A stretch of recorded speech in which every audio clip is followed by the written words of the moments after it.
Jivko, I'm thrilled to have you on 20-Minute Playbook. Thank you so much for joining me. Daniel, thank you for having me. Super excited to be here. Glad to have you here. Let's jump right into the questions. One of the things I always like to start with is a recent fascination. What are you obsessed with, fascinated with at the moment? What can't you stop thinking about?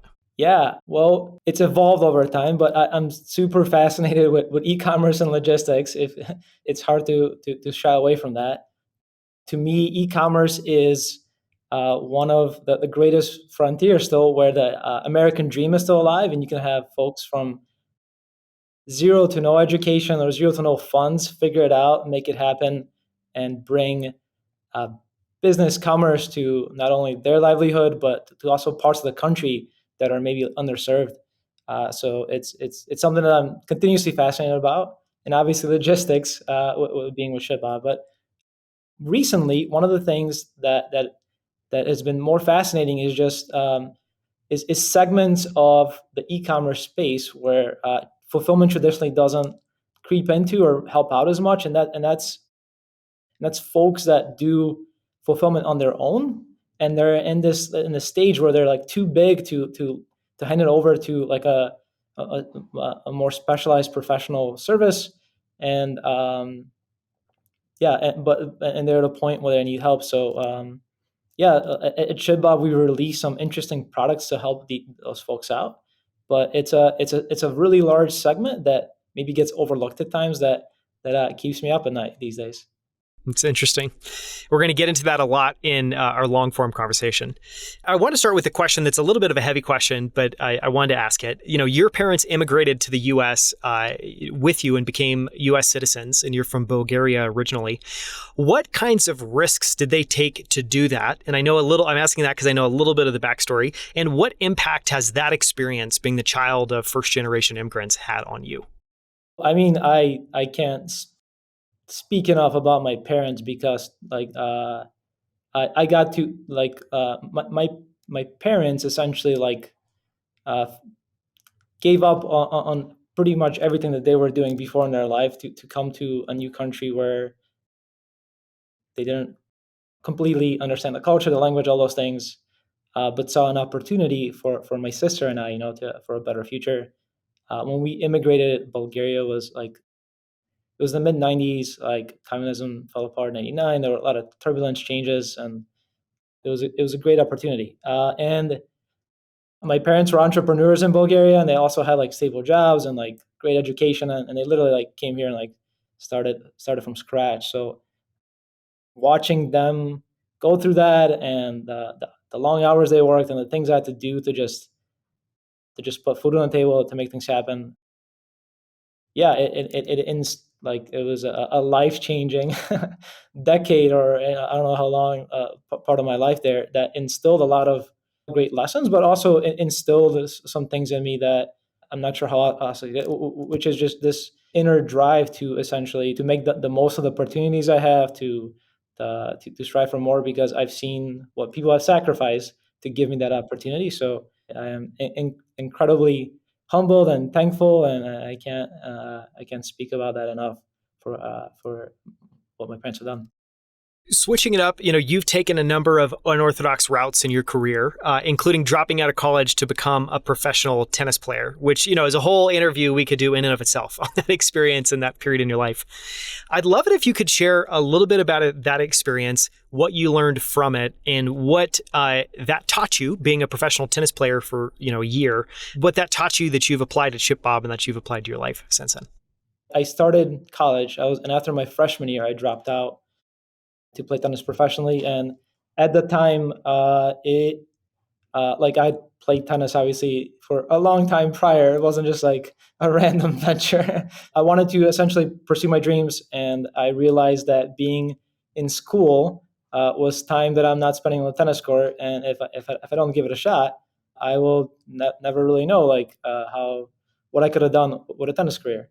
And after playing tennis professionally for a year, it helped me realize also the reality of what it would take to be successful and to be able to feed a family playing tennis, and more so like the chances of doing that, which helped me ground myself back into the world of business. But there were some incredible lessons from it. For one, like that apply to business. For one is like at some point, once you realize what you want to do, you've got to burn the bridges of everything else and have this like deep level of focus. So dropping out of school, selling my car, moving down to Florida, like completely removed myself from my comfort zone and put myself in an environment where I can focus just on the one thing that I cared about in that case, and it was tennis. So doing that in a business setting, I think has massive dividends. It had massive dividends for my tennis game, even though I'm not playing tennis anymore. I still feel like a much better tennis player after that year. But some of the nuances, like once you've burned all the bridges and you're doing this 100% of the time, one of the like interesting takeaways was like I was playing tennis, and you could like in Southern Florida during the summer, you can like spend maybe 4 hour stops in the sun outside, and the rest of the time you were doing activities like you're stretching, you're eating, you're sleeping, everything else, and all of that had to become a part of becoming a better tennis player. And you spent way more time off of the court doing things that doesn't always seem like they directly benefit your your top mission that were extremely beneficial. Like if you didn't get enough sleep, you couldn't play for those full 4 hours. You didn't maximize that time. So I think just that concept of realizing how much of the things that you do have an effect when they're not necessarily like in that prime moment. Like in the business world, you might have to be on a sales call or something where you have to deliver, but it's all the other time that you spent and the research and all those things or whatever it may be that help prepare you for that moment. And that's equally, if not more important than that hour or moment when we have to perform. I want to ask one more question about tennis. Tennis is a sport with a lot of really colorful characters in it. Are there any? Well, I'm sure you have them. Who are your favorite players, and why are they your favorite players? What do you take away from the way they play the game or the way they approach the sport? So I used to be, well, I still am a huge Roger Federer fan. Like, how can you not love the guy? But I've come around on Rafa Nadal, and early in his career, like we're the same age. When we started out, we had the same like hairstyle, and he obviously became a little more successful at tennis. Uh, but like early on, I wasn't a big fan of Rafa. Like he seemed like too bold and brash and stuff. But over time, just seeing the amount of like effort and dedication and how much he's persevered and the things he's done, like you're just humbled by that work ethic and that focus. So I am a huge Rafa fan now, but that wasn't the case in the start of his career. My mom's a huge Rafa fan, so she will Yeah. appreciate that. I'd love to switch gears and talk about areas where you think you have an edge or a superpower. And that may sound a little bit lofty when I use a label like superpower, but from my perspective, the reason I frame it that way is I think we all come with things that are just innate to us that we, kind of over-index on. And it can be due to the way that we're wired. It can be due to what we're attracted to in life. It can be due to parts of our personality. When you think about your edge or superpower, what do you think those are? And then how do those show up in your day-to-day work? Yeah, for me, it would probably have to be resilience. And I think there's two facets to like resilience. One is the ability just not to give up and to keep going under a great degree of pressure and whatever may come up with if numbers are not favorable to what you're doing, to keep going. And the second part to it is the part of resilience where you could bend and give, but not break.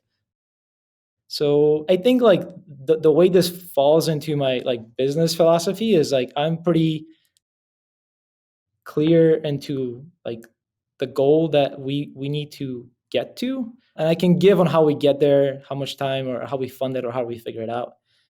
And that comes into play like in all like daily project stand-ups, whatever we have with our team and the way we move through a lot of the goals. So yeah. I think resilience is a great answer, and I don't think anyone has given that on the show. So I love that that is your superpower. If this is a little bit of a curveball, I haven't asked this one before. I'm going to try this question out on you. So thanks for being my guinea pig. If people listening could shadow you for a day, and they can just see what your daily routines and habits and just your daily work and life is like, what do you think they would be most surprised by? And what I'm thinking of there is habits and routines, anything unique about the way you approach your work or approach your life. What do you think people might be surprised by? Yeah, it's evolved recently for me because I recently became a dad. So like my daily routines It's very greatly different. changed. Yeah. But one of the things is I like my team always tell you that I'm always available any time of day, and they probably feel this way. But I go to bed super early, and I think that's something that folks would be surprised by. And I get up now super early, and I spend probably about like 2.5, 3 hours playing with our daughter and making her some breakfast, and that creates like my routine for the day that kicks off my day. But yeah, and historically, like I feel like folks in the creative space usually like tend to stay up later and do a lot of creative work late at night. But that's completely like flipped for me recently, and I can't advocate for it more. Now you're an early to bed, early wake up kind of guy. What, related to that, what sorts of values and standards do you bring to your work every single day? And part of this goes back, resilience is maybe one of those. But what I'm thinking of here is, you talked about being always available. What other values or standards do you set for yourself, just in terms of how you show up with your teammates, how you show up at the company? They're kind of profound, like in our company values. I think they were set as a reactive based on like what myself and the other founders and early on, like what we were doing. But just being humble, I think, and a lot of people say that word, but I think it's different to like live it and to be humble in the approach to dealing with folks, with merchants, with whoever you might interact with.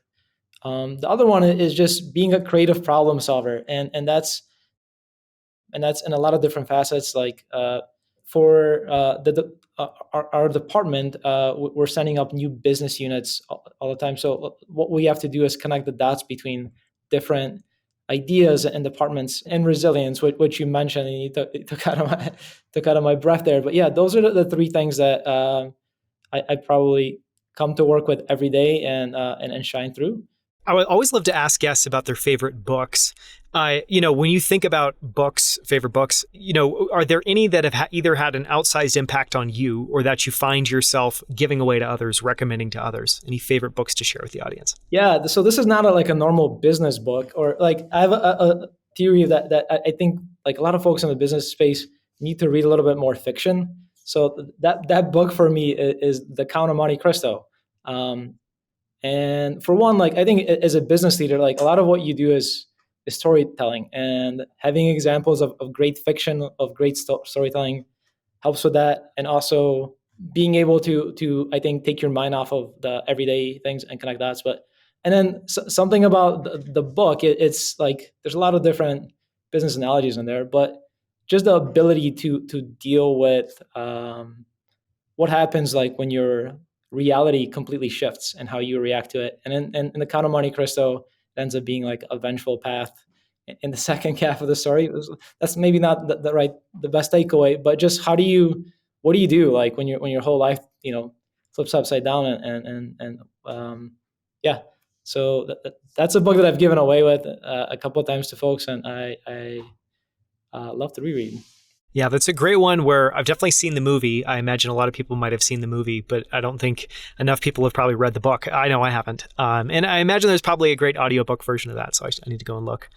One of the questions I was burning to ask you is, and you touched on it a little bit, but your role at ShipBob is really unique. You're in charge of strategic projects.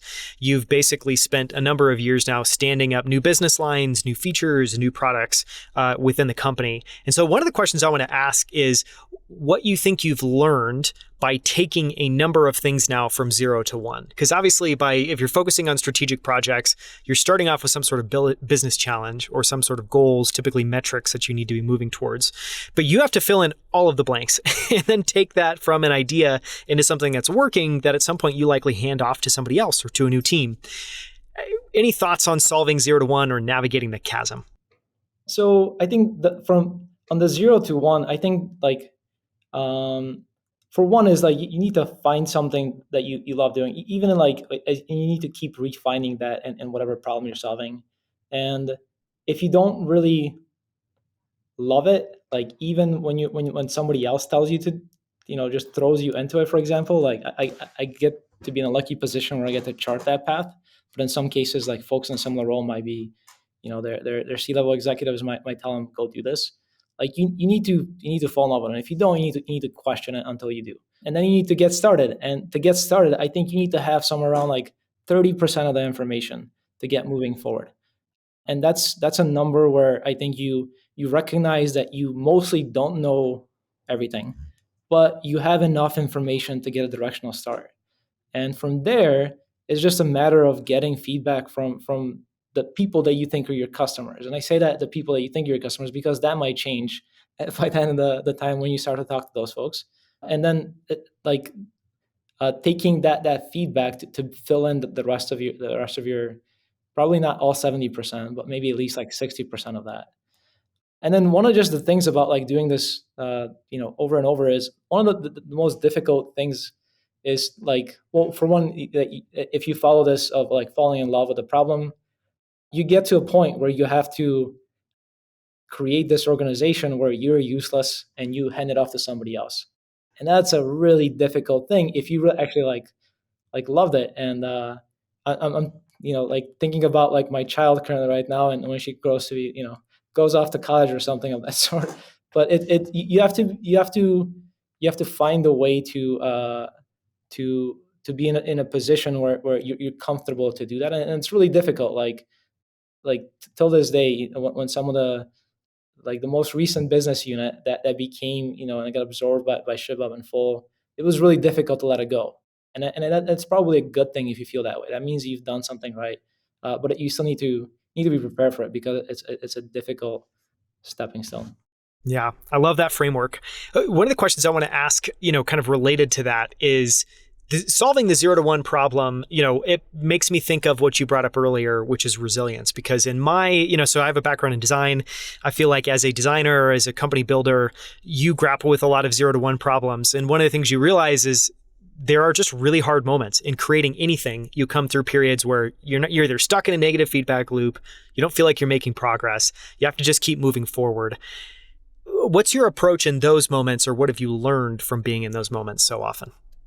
Yeah, it's difficult, but I think what gets you out of it is just doing more. So like if you have a negative feedback loop from, let's say, like your internal team, or let's just simply your numbers or whatever it may be, it's talking to more customers. And then in this case, it's maybe like you're not talking to the right customer, so you might need to start looking at what are tangential, or like folks that they were referred, or but yeah, talking to more people that face this problem essentially on a daily basis. And you might not get enough traction still, or what you need to move forward, but sometimes like their stories, or knowing that the things that you will solve for them when you get this right is what will keep you going. Yeah, and it's not easy, and at some point things just don't work, and you have to, you need to move on. But it's a really tough and fine line to be able to make that call. But generally, like when I'm facing those situations and then you're close to like giving up, uh, I think that you need to do that like twice at least. And on the third time, you could be like, okay, maybe it's time. Maybe I've exhausted everything that I've tried. Yeah, I like the 3 strikes Yeah. rule. It's also very hard to get to 3, I imagine, for a lot of people. I want to ask a closing question to wrap up this interview, and it's the same one I ask every guest, which is if you could go back to the start of your career and whisper some advice, a reminder, words of wisdom into your ear, is there any advice that you would give your younger self? That's a great question. And I think the key word there is the start of your career. Um, but I think, and I think I feel lucky to have kind of fallen into this advice, but it would be to maximize learning and not your title, or your pay, because those, like the dividends that you would make over your lifetime from the greater knowledge experience that you have early on in your career, are exponentially higher than getting an extra 5K, on your signing from a company out of school, or an extra, I don't know, whatever, a couple, like 2 weeks off, or whatever that benefit package might be from a company. So I think that's a great lesson for, to share with everyone listening to the episode. Because I found the same thing, like money, yes, you can invest it, you can compound it. A title doesn't get you anything else really, maybe other positions in a similar title. But yeah, I think when I think back to the early part of my career, the thing I'm most grateful for was, one, not to be in COVID where everyone was working remotely, and to be around people, because so much learning happens by just talking and sitting and observing other people working. And I feel like a lot of people miss out on that today. Do you feel similarly? Any thoughts on how to learn in this kind of remote or hybrid world? some things that we've done internally, like as a company, that like if your employer or your company's not doing, that you could just kick off, is we have these like virtual coffee sessions. We use an app for it, like randomly like matches folks. But if you don't have something like that, be the person that sends an email or Slack, whatever you're curious about, and just put like time on people's calendars.